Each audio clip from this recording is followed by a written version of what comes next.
बेघर हुसैन बैठे हैं। रुकूंगा एक सेकंड के लिए। मेरे नजदीक हुजूर कायनात का सबसे बड़ा जाहिल है वो बंदा, चाहे वो मिंबर पे या मिंबर के नीचे, जो आले मोहम्मद को मजलूम नहीं मजबूर समझता है। ये दाल वाली नहीं, ये ताई वाली बात है। ताई फरमाइए मजलूम है, मजबूरी का और इस खानदान का ताल्लुक कोई नहीं। जो चुप कर गए हैं, आप इससे ज्यादा भी चुप कर दें तो मैं 1 सेंटीमीटर इससे पीछे नहीं हटने वाला। कोई मजबूरी का ताल्लुक नहीं है इस घर के साथ।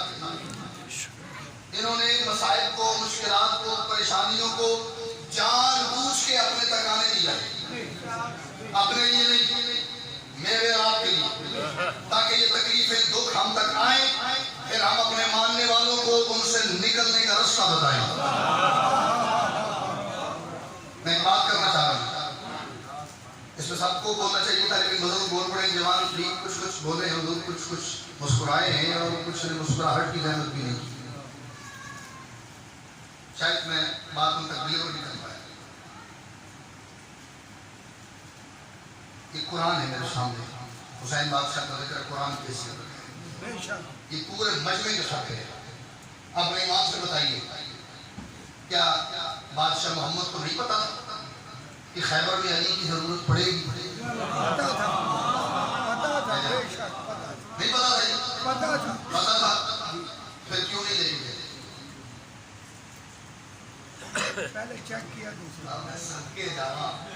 आप जैसे 5 होना तो मैं 5 हजार की नाम से ले आऊंगा।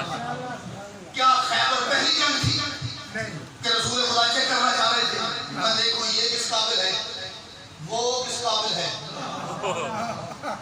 और फिर ये किस काबिल है? को भाई बैठा जरूरी तो नहीं कभी गल करके ला लेनी, पर्चा हो तो दाल हो, सारे दिन ही बोल रहे तो बड़ी खैर हो।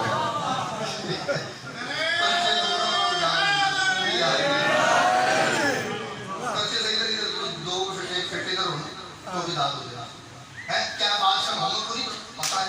चेक कर रहे नहीं किया नहीं हुआ पिछली जंगों में, इससे पहले जंग बदर हो चुकी है, ओहद हो चुकी है, खंदक हो चुकी है। क्या उनमें से कोई जंग ऐसी थी जो बगैर अली के जीती गई? नहीं। तो जब अली के बगैर फतह का तसव्वुर ही कोई नहीं, जंग भी पहली नहीं, साहिबान का रिकॉर्ड भी सामने है। फिर मेरे मालिक अली को हुजूर क्यों नहीं लेके गए? मैं बात कर रहा हूं, कितना लुत्फ है इसके अंदर, आप खुद तय कीजिएगा। क्यों नहीं लेके गए? सिर्फ इसलिए नहीं लेके गए कि सरकार जानते थे मेरे साथ कुछ ऐसे जोशीले भी हैं कि जो जंगी कैदियों को मस्जिद नबवी के सुकून के साथ बंधा हुआ देख के तलवार में आपसे निकाल के कहते या रसूल अल्लाह हुक्म दे मैं इसका सर न उतार दूं, बंधे हुए को देख के कहते या रसूल अल्लाह हुक्म दे मैं इसका सर न कलम कर दूं। मैं इनके जोश को आजमाने के लिए एक जंग में इन्हें बगैर अली के लेके जाऊं, 40 दिन का वक्त मुकर्रर करूं, 39 दिन तक इन्हें भेजूं मैदान में, जब इनसे कुछ न बन सके फिर 40वें दिन अपनी और अल्लाह की मुश्तरका मर्जी से नाज़े अली पढ़ के अली को एक लम्हे में मदीना से खैबर बुला के क़यामत तक के मुफस्सिर को बताओ मुश्किल कुशा कौन होता है? नाना इसका मुश्किल कुशा करने वाले के लिए है अली। सिर्फ लोगों को तारुफ करवाना है कि ये मुश्किल कुशा है, और ये भी बताना है कि जिन्हें बेकायमा जलाल आता है, मौला की कसम ये खाली दाद के लिए नहीं कहा, हुआ ऐसा है। जंगी कैदी बंदे को सुकून के साथ, एक साहब बड़ा जलाल उनका मशहूर था, हुक्म दे मैं इसका साड़ना था भाई बात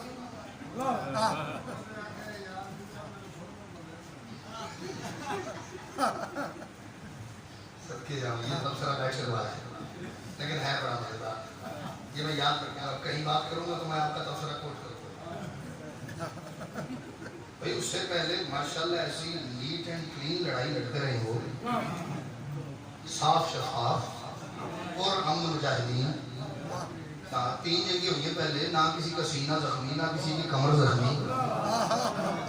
स्वाद लगो तो सारी रात लगो, ना लगो तो मोही की बात है।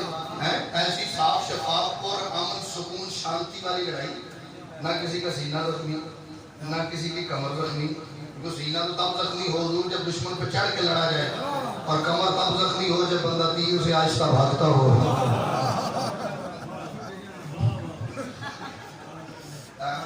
बंदे तीर तो के कानून के खिलाफ है कि मैं पहले बता दूं मैं आगे क्या कहने लगा, लेकिन चले शायद बंदा दुआ में इजाफा करते उसके लिए हर दूसरे के बाद आएगा। हुसैन बैठे हैं, रदी हुसैन बैठे, घर का काफी मेरे घर हुसैन बैठे।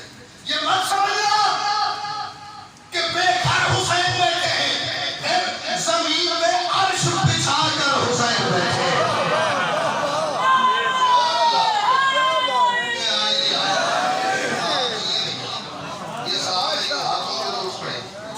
ये मत समझना कि बेघर हुसैन बैठे, जमीन में अर्श बिछा कर हुसैन बैठे। बुजुर्ग मुस्कुराए, मेरी जिंदगी में जा पाई। उसी बुजुर्ग के पहलू में बैठा हुआ जवान ना बोले, मेरी जिंदगी में कमी हो जाती है। ये मत समझना कि बेघर हुसैन बैठे, जमीन में अर्श बिछा कर हुसैन बैठे, और खुदा के सामने मेहनत बताने को अपनी, खुदा के सामने मैंने ये किया, मेरी ये कोशिश, मेरी ये काबिश, मेरी ये मेहनत, मेरी ये मकाम हासिल कर लिया, मैंने उस मंजिल को पा लिया। खुदा के सामने मेहनत बताने को अपनी खड़े हैं सारे पैगंबर, हुसैन बैठे हैं। भाई क्या बात, भाई क्या बात,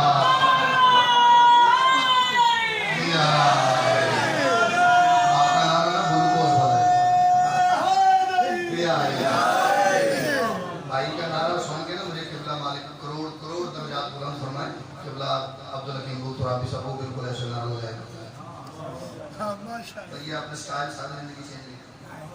ये मत समझना कि बेघर हुसैन बैठे, जमीन पे अर्श बिछा कर हुसैन बैठे, खुदा के सामने मेहनत बताने को अपनी खड़े हैं सारे पैगंबर। हुसैन बैठे हैं, हुसैन बैठे हैं, और वो जिसके सीने के अंदर तमाम कुरान है। मौला की कसम ना बोला, वो जिसके किसके किसके सीने के अंदर सारा कुरान है। मेरे बादशाह मुस्तफा के, मैं नहीं कह रही, अल्लाह कुरान में खुद फरमाया है, हबीब हमने इस कुरान को आपके कल्ब पे नाज़िल किया। कहाँ? दिल पे नाज़िल किया। कुरान नाज़िल हुआ मेरे बादशाह मुस्तफा के दिल पे, फिर दिल और कुरान सरकार के सीने के अंदर, कुरान दिल पे, फिर दिल और कुरान सरकार के सीने के अंदर। शायद इस पूरी के अंदर मेरे पास हुसैनियत पे इससे अच्छा शेर है नहीं। वो जिसके सीने के अंदर तमाम कुरान है, उसी के सीने के ऊपर हुसैन है। अल्लाह अकबर, अल्लाह अकबर, क्या बात है, क्या बात है। मैं कुर्बान हो जाऊंगा, लेकिन आप सब कुर्बान हो जाओ। अल्लाह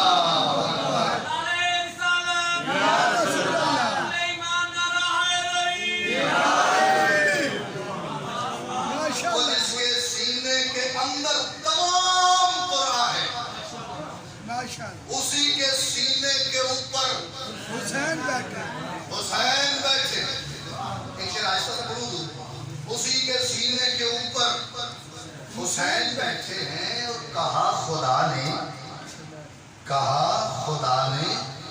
मेरा नाम मिटने वाला है। कहा खुदा ने मेरा नाम कब कहा? जब यजीद अपने मंसूब शुदा बाप के बाद,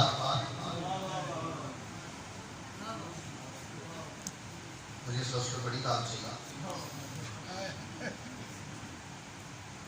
जब यजीद अपने मंसूब शुदा बाप के बाद जिसके खाते वो पड़ गया था,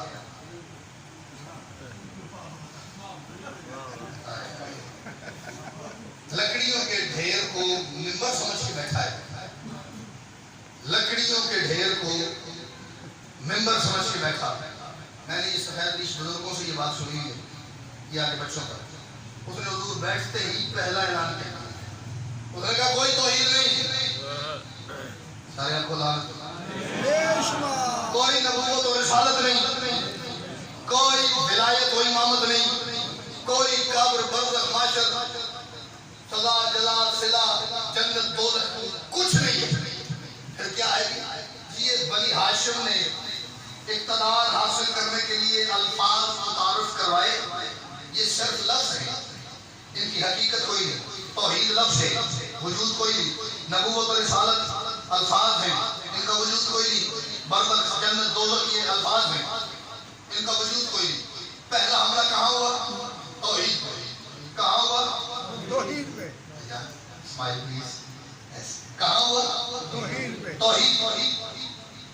एक लफ्ज़ कह के बात आगे बढ़ाते हैं। एक होता है नबी, एक होता है इमाम। नबी का काम है अल्लाह बताना,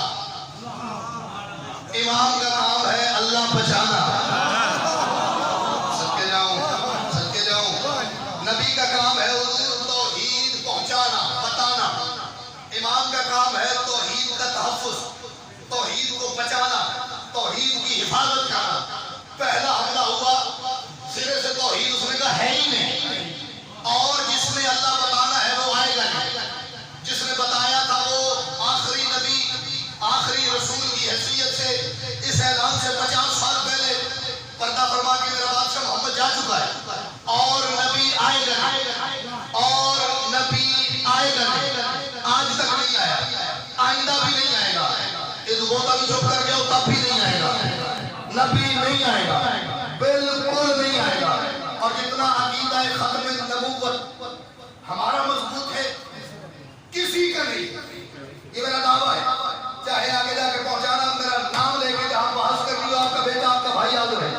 जितना अकीदा खत्म नबूवत हम अली वालों का मजबूत है, किसी और फिरके का नहीं। और उसकी सबसे बड़ी दलील ये है कि आज तक जितने झूठे नबी आए हैं उनमें से कोई शिया नहीं था। थोड़ी सी तारीफ होनी चाहिए भाई।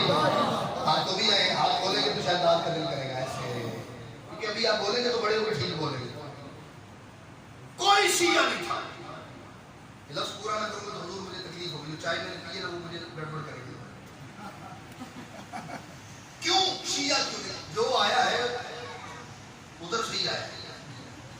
क्यों? शिया झूठा नबी क्यों नहीं? मेरी बात गलत हो तो मेरे गिरबान पे हाथ डालना, कोई लिहाज ना करना। मेंबर पे खड़ा है सैयद हमारा भाई बेटा है, मेहमान है, कोई बात नहीं। बात गलत कर भी गया तो खैर, ये खैर जो नहीं बारगाह के बाहर है, इधर उसी की खैर है जो ठीक है, जो गलत है उसकी कोई खैर नहीं। आपका हक बनता है सवाल करना, टोकना, गलत बात को रोकना।